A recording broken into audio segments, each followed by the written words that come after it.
दोस्तों साथियों अस्सलाम वालेकुम। मैं अपने चैनल दस्तक में इफ्तिखार मिर्ज़ा के साथ आठवां कनाडा से आपकी खिदमत में हाजिर हूँ। गुजारिश है कि मेरे चैनल को सब्सक्राइब करें और अपनी कीमती राय से मुस्तफ़ीज़ करें। पुराना स्क्रिप्ट, नई अक्सबंदी और नए मरकज़ी किरदार के साथ लॉन्च करने की कोशिश की जा रही है। तो इसके साथ कुछ जो है ना ज़िमनी सवालात भी हैं, जिसमें एक अहम सवाल पाकिस्तान पीपल पार्टी गर्म पानियों में जाती हुई जो महसूस हो रही है, तो उसकी वजह क्या है? तो सबसे पहले मैं इसी से मैं शुरू करता हूँ स्क्रिप्ट के। तो उसके लिए मैं थोड़ा-सा आपको जो है ना ये पाकिस्तान की तारीख़ के अंदर लेकर जाऊँगा। 1973 के अंदर पाकिस्तान का आइन बना। मशरक़ी पाकिस्तान जब अलहदा हुआ, तो ये मगरबी पाकिस्तान जो इस वक़्त पाकिस्तान है, तो ये बना, उसका आइन बना। उस आइन बनने के बाद जो है ना ये एक सियासी पार्टी ने इसके ऊपर हुकूमत की, जो कि एस्टेब्लिशमेंट को गवारा नहीं थी। तो एस्टेब्लिशमेंट ने एक स्क्रिप्ट लिखा, उस स्क्रिप्ट का टाइटल दिया तहरीक-ए-निज़ाम मुस्तफ़ा। 9 सितारे उसके अंदर थे, 9 जमातें थीं। जमात इस्लामी उसके अंदर थी, मौलाना फजल रहमान थे, असगर खान साहब थे, मौलाना शाह अमन नूरानी थे, और मुस्लिम लीग थी उस वक़्त, जो भी मेरा ख्याल है शायद क़य्यूम लीग थी, तो वो थी, और भी दीगर, यानी कि 9 जमातें कुल मिलाकर थीं। निज़ाम मुस्तफ़ा के नारे के ऊपर, इस टाइटल के ऊपर यह स्क्रिप्ट लिखा गया, अक्सबंदी की गई, क्योंकि इस टाइटल के अंदर कोई भी एक मरकज़ी किरदार नहीं था। मुख्तलिफ लोगों ने मुख्तलिफ किरदार अदा किए, तो ये फ़िल्म जो है ना ये ज़्यादा देर चली नहीं। तो ज़िया-उल हक ने इनको यूज़ किया, शहीद ज़ुल्फ़िकार अली भुट्टो की हुकूमत ख़त्म की, उनको तख्ता-ए-दार पर लटका दिया। उन्होंने कंप्रोमाइज़ नहीं किया, क्योंकि वो एक जेन्युइन सियासी लीडर थे, एस्टेब्लिशमेंट की हैचरी में पले हुए नहीं थे। तो फिर जनाब उनको ये ज़रूरत, क्योंकि पाकिस्तान पीपल्स पार्टी ने फिर इस स्क्रिप्ट को, इस फिल्म को डिफ्यूज़ किया एमआरडी की मूवमेंट चलाकर। एमआरडी की मूवमेंट के अंदर वो तमाम जमातें थी जो कि 9 सितारे के अंदर मौजूद थी। मेजॉरिटी जो है ना वो पाकिस्तान पीपल्स पार्टी के साथ जो थी। इसके अंदर जो ये उसके अंदर 9 सितारों के अंदर जो है ना ये नवाब नसरुल्लाह खां की पार्टी भी थी, पाकिस्तान डेमोक्रेटिक गवर्नमेंट पार्टी थी उसका नाम। तो एमआरडी के अंदर भी वो भी थी। तो पाकिस्तान पीपल्स पार्टी ने उन तमाम लोगों को जिनके दामन पर शहीद ज़ुल्फ़िकार अली भुट्टो के खून के छींटे थे, जिन्होंने पाकिस्तान के अंदर जमहूरियत का कत्ल करने में ज़िया-उल हक की मुआवनत की, वो एआरडी के प्लेटफार्म पर ज़िया-उल हक के ख़िलाफ़ जमहूरियत की बहाली के लिए जद्दोजहद कर रहे थे। उस वक़्त एस्टेब्लिशमेंट ने ये सोचा कि हमें एक मुस्तकिल मरकज़ी किरदार चाहिए। 1985 की असम्बलियाँ गैर जमाती बनी, उसके बतन से मुस्लिम लीग नून ने जन्म लिया। फिर उस मुस्लिम लीग के बतन से, मुस्लिम लीग नून के अंदर से उनके सूबाई सदर को जो है ना सूबाई सदर को उन्होंने तोड़ा, और नून लीग की वहाँ पर बुनियाद रखी गई। इस तरह नून लीग का वजूद में आती है, और वो एस्टेब्लिशमेंट की छतर छाया के अंदर पली, और उन्होंने मियाँ नवाज शरीफ साहब को अगले स्क्रिप्ट के लिए, अगली अक्सबंदी के लिए उन्होंने तैयार किया, और उस फिल्म का टाइटल दिया गया सिक्योरिटी रिस्क। पाकिस्तान पीपल्स पार्टी पाकिस्तान के लिए सिक्योरिटी रिस्क है, मोहतरमा बेनज़ीर भुट्टो पाकिस्तान के लिए सिक्योरिटी रिस्क है, और उन्होंने साथ साथ करप्शन का भी उन्होंने तड़का लगा कर रखा। तो पाकिस्तान पीपल्स पार्टी ज़ेर अताब रही, उसको एलिमिनेट करने की कोशिश की गई। 1977 के बाद चूँकि मियाँ नवाज शरीफ साहब पंजाब से थे, तो पंजाब के अंदर पाकिस्तान पीपल्स पार्टी की हुकूमत बनने नहीं दी गई। कोalition गवर्नमेंट बनी एक बार, मेरा मियाँ मंजूर भट्टू साहब की क़यादत में। तो मियाँ मंजूर भट्टू साहब जो है ना वो, उनके पास कोई 17 के करीब वोट थे, तो उनको जो है ना बनाया गया वज़ीर आला।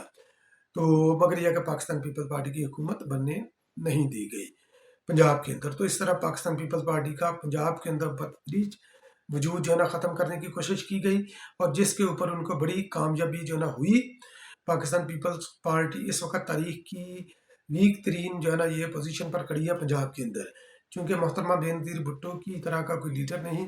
बिलावल भुट्टो ज़रदारी के अंदर पोटेंशियल है, मगर पंजाब के अंदर उनको काम नहीं करने दिया जा रहा, ये वो काम नहीं कर रहे। वो क्या वजह है, ये एक अलहदा चैप्टर है। तो मोहतरमा बेनज़ीर भुट्टो चूँकि एक मंजी हुई लीडर थी, और मियाँ नवाज शरीफ साहब चूँकि एस्टेब्लिशमेंट की कोख से उन्होंने जन्म लिया था। 2 बार उनके ऊपर जो है ना ये सख्तियाँ आईं, दोनों बार उन्होंने जो है ना वो कंपैक्ट करके, एक मुआहदा करके, एग्रीमेंट करके उन्होंने मुल्क से फरार हुए। एक बार 1999 में मुशर्रफ के साथ, दूसरी बार इमरान खान नियाज़ी और बाजवा के साथ 2019 में, तकरीबन 10 साल बाद। तो मोहतरमा बेनज़ीर भुट्टो ने जो है ना एस्टेब्लिशमेंट की साजिशों को नाकाम बनाने के लिए मसाक जमहूरियत किया। मियाँ नवाज शरीफ साहब को इस चीज़ पर कायल किया कि हम एक दूसरे के खिलाफ इंतकामी सियासत नहीं करेंगे, एस्टेब्लिशमेंट का टूल नहीं बनेंगे।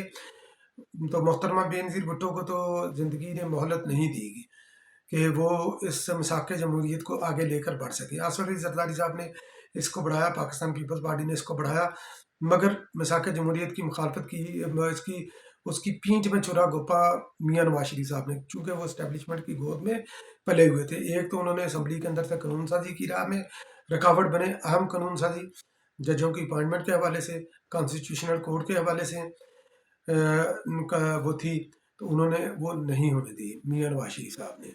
काफ़ी जो है ना वो जो मसाक जमहूरियत के अंदर चीज़ें थी उन पर अमल दरामद मियाँ नवाज शरीफ साहब की एरोगेंसी ने और उनके गैर नान जमहूरी रवैये ने नहीं होने दिया। और वो इफ्तिखार चौधरी का आलाकार बने, उनका मोहरा बने। मेमो गेट के अंदर जनाब वो चले गए, अदालत के अंदर चले गए, खुद काला कोट पहन कर तमाम प्रोटोकॉल को रोक कर उन्होंने यूसुफ रज़ा गिलानी को घर भेजा। उस वक्त भी इनको समझाया कि आप ये काम ना करें, ये फसल जो बीज आप बो रहे हैं इसको काटना पड़ेगा, और वो काटा, वो फिर कटवाया गया इमरान खान न्याजी के थ्रू। तो खैर मियाँ नवाज शरीफ साहब बाहर चले गए। उसके बाद फिर इस्टेब्लिशमेंट को फिर ज़रूरत हुई, क्योंकि मसाक जमहूरियत उनके लिए उनके सर पर एक लटकती हुई तलवार थी। तो उन्होंने सोचा कि हमने एक और जो है ना ये बंदा तैयार करना है। तो उन्होंने फिर एक और बंदा तैयार किया, पाशा ने, कियानी ने, जहीर शरीफ ने, बाजवा साहब ने, जनरल फैज़ हमीद ने, उन्होंने ज़हीरुल इस्लाम ने। तो उन्होंने मिलकर एक बुत तराशा जो कि फैक्ट्री के अंदर रॉ मटीरियल की सूरत में इस्टेब्लिशमेंट की फैक्ट्री के अंदर पड़ा हुआ था, उन्होंने इसको 2011 में उसको जो है ना उसकी लेता पोती करनी शुरू की, और तमाम सियासतदान करप्ट, सियासतदानों के खिलाफ नफरत। तो इस टाइटल के साथ, करप्शन के टाइटल के साथ, उन्होंने इमरान खान न्याजी की फिल्म की अक्सबंदी की, मरकजी किरदार उनको जो ना दिया, उन्होंने बड़ी कामयाबी से इसको निभाया।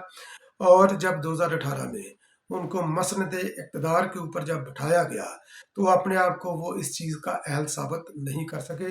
एस्टेब्लिशमेंट का ये तजर्बा फेल हो गया।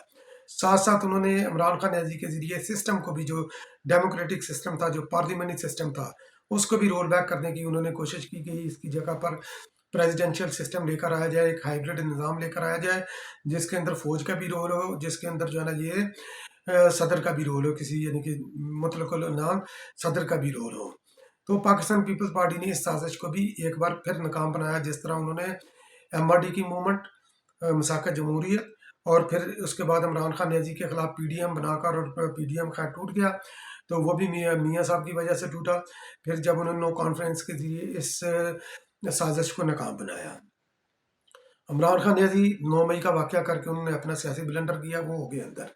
तो अब जो है ना उसको, जो हमारी इस्टेब्लिशमेंट है, उसको एक नए स्क्रिप्ट की ज़रूरत, उसी स्क्रिप्ट के ऊपर एक नए टाइटल की ज़रूरत, एक नए किरदार की ज़रूरत है। तो मुमकिन तौर पर ये नया किरदार कौन हो सकता है, ये भी मैं आगे चलकर मैं आपको मैं बताता हूँ। तो वो नया टाइटल उनका जो उस अक्सबंदी का टाइटल है, वो है मुआशी इस्तेहकाम। तो इससे कबल कि मैं थोड़ा सा इसको आगे बढ़ाऊँ, मैं जो ज़िमनी इसके अंदर जो सवाल था उसके ऊपर मैं थोड़ी सी रोशनी डालूँगा, तो चूँकि वो इसके साथ ही मुंसलिक है। पाकिस्तान पीपल्स पार्टी गर्म पानियों में। तो पाकिस्तान पीपल्स पार्टी के खिलाफ इस वक्त जो है ना ये तेज़ी से सोशल मीडिया के ऊपर जो है ना ये मुहिम चल रही है। कानून हरकत में नहीं आया हुआ, मगर सोशल मीडिया के ऊपर मुहिम ऐसे चल रही है कि जैसे पाकिस्तान पीपल्स पार्टी के खिलाफ जो है ना कानून हरकत में आ गया है। एक चीज़ तो पाकिस्तान पीपल्स पार्टी की लीडरशिप मुल्क से फरार हो चुकी है, और फरार कुछ जो रह गए हैं वो फरार हो रहे हैं, जो कि बिल्कुल गलत है और बेबुनियाद है। बिलावल भुट्टो जरदारी साहब भी पाकिस्तान में मेरा ख्याल है शायद आ चुके हैं, लाहौर में ये आने वाले हैं।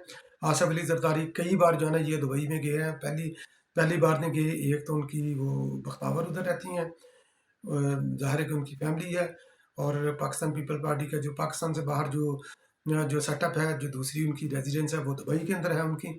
तो वहाँ पर भी आते जाते रहते हैं, इलाज मुआवजा भी उनका वहाँ होता है, नॉर्मल चीज़ है, ये कोई फ़रार नहीं है। और जो शख्स जो है ना 11.5-12 साल जेल के अंदर रहा, तो वो क्या इस वक्त पाकिस्तान से फ़रार होगा? वो अपना तमाम पॉलिटिकल सरमाया जो है ना, अपनी क्रेडिबिलिटी वो एक स्टेक पर लगा देगा। तो ये एक बहुत ही जो है ना ये اہم سوال ہے جس کے اوپر آپ بھی غور کیجئے. میرے پاس تو اس کا جواب ہے، تو جواب ہے کہ نہیں. تو پھر شازیہ مری کا پہلے اس سے پہلے جناب مہیش کمار تھے، غالباً مہیش کمار ہی نام تھا ان کا یا مکیش کمار. ان سے اربوں روپیہ جو ہے نا یہ برآمد ہوا ان کے گھر سے. یہ سوشل میڈیا کے اوپر چلا. پھر یہ ابھی تازہ ترین شازیہ مری کے گھر سے 97 ارب روپیہ جو ہے نا کیش ان کے گھر سے برآمد ہوا. تو 97 ارب روپیہ 5,000 کا نوٹ ہوتا ہے ایک پاکستان سے سب سے بڑا نوٹ. تو اگر 97,000 روپیہ کسی نے چھپانا ہو تو اس کے کتنے مربوں کے اندر وہ جو ہے نا یہ چھپایا جائے گا، یہ آپ ذرا سوچیں. تو خیر انہوں نے وہ برآمدگیاں سوشل میڈیا کے اوپر ڈال دی ہیں. اور جس بندے نے یہ خبر نشر کی تھی بریگیڈیئر غالباً شفاق حسین اس کا نام ہے، اس نے شازیہ مری سے اپالوجیز بھی کر دی ہے کہ میں نے غلط خبر چلائی، میں اپالوجی کرتا ہوں. اور دوسری طرف شازیہ مری نے جنہوں نے یہ خبر چلائی ہے ان کو لیگل نوٹس بھی بھیجا ہے. تو باقی بحثیت پاکستان عام شہری اور پاکستان پیپلز پارٹی کا کارکن میرا حکومت سے بھی مطالبہ ہے اور ان لوگوں سے بھی مطالبہ ہے کہ جنہوں نے سوشل میڈیا کے اوپر اس مہم کو چلایا کہ تمام تر پیسہ 97 ارب شازیہ مری کا جو کہ وہ دعویٰ کرتے ہیں کہ برآمد ہوا، مہیش کمار کا یا دیگر کسی بھی پاکستان پیپل پارٹی سے وہ برآمدگی ہوئی ہے، وہ فوری طور پر وہ قومی خزانے کے اندر جمع کرائیں، رسیدیں لیں اور ملک کا قرضہ اس سے اتاریں لوگوں کو تاکہ ریلیف ملے، مہنگائی کے عذاب سے لوگ نکلیں. پاکستان پیپلز پارٹی تو ہمیشہ جو ہے نا اس کی غریب پرور پالیسی ہوتی ہے، تو آپ یہ کام کریں. تو اب یہ میں آتا ہوں معاشی استحکام والی فلم کے اوپر. تو معاشی استحکام والی فلم کے اوپر جو ہے نا یہ کام شروع ہو گیا ہوا. پہلے بھی جب یہ حکومت کے آخری دن تھے تو اس وقت بھی یہ نعرے لگ رہے تھے کہ پہلے پاکستان کے اندر معاشی استحکام ہوگا، یہ ایک سیٹ اپ آئے گا، معاشی استحکام کرے گا، پھر الیکشن ہوں گے. تو اس کے لیے گراؤنڈ فراہم کی مسلم لیگ نون نے ہمیشہ کی طرح اب بھی استعمال ہوگی. جو اس نے نئے حلقہ بندیوں کا انہوں نے وہ کٹا جو ہے نا یہ کھولا، جو انہوں نے سینسس کو جو اپروو کیا ہے، مردم شماری کو اپروو کیا، انہوں نے کٹا کھولا اور اپنی گربان دوسرے کے ہاتھوں میں انہوں نے پکڑا دیا. تو بہرحال اس وقت جو آرمی چیف کی ایکٹیویٹیز ہیں، جو کابینہ بنی تھی اس کے اوپر بھی میں نے سوال اٹھایا تھا کہ اتنی بڑی کابینہ جو ہے نا یہ شارٹ ٹرم کے لیے نہیں ہو سکتی. تو ابھی چیف آف آرمی سٹاف صاحب نے لاہور اور کراچی کے بزنس مین سے ملاقاتیں کی ہیں. اس کے اندر انہوں نے جو ہے نا وہ بولا ہے کہ میں 70 ارب کی سرمایہ کاری پاکستان کے اندر 1 سال کے اندر میں لے کر آؤں گا، 1 سال کے اندر. ٹھیک ہے. اور پھر زبیر موتی والا صاحب نے ان کے کوٹ کر کے انہوں نے بولا کہ چیف آف آرمی سٹاف صاحب نے بولا ہے کہ جناب پاکستان کی کوئی بھی سیاسی جماعت پاکستان کے ساتھ مخلص نہیں ہے. تو اگر یہ واقعی چیف آف آرمی سٹاف نے بولا ہے تو انتہائی غیر ذمہ دارانہ اسٹیٹمنٹ دی ہے.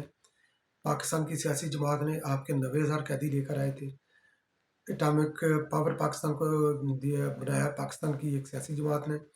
میزائل ٹیکنالوجی پاکستان کی ایک سیاسی جماعت نے آپ کو لے کر دی. ٹینکوں کی جو ہے نا وہ ایک پاکستانی ٹیکنالوجی ایک پاکستان کی سیاسی جماعت نے لے کر دی، پاکستان پیپل پارٹی نے لے کر دی. اور ہمیشہ پاکستان پیپل پارٹی نے اداروں کی مضبوطی کے لیے کام کیا ہے.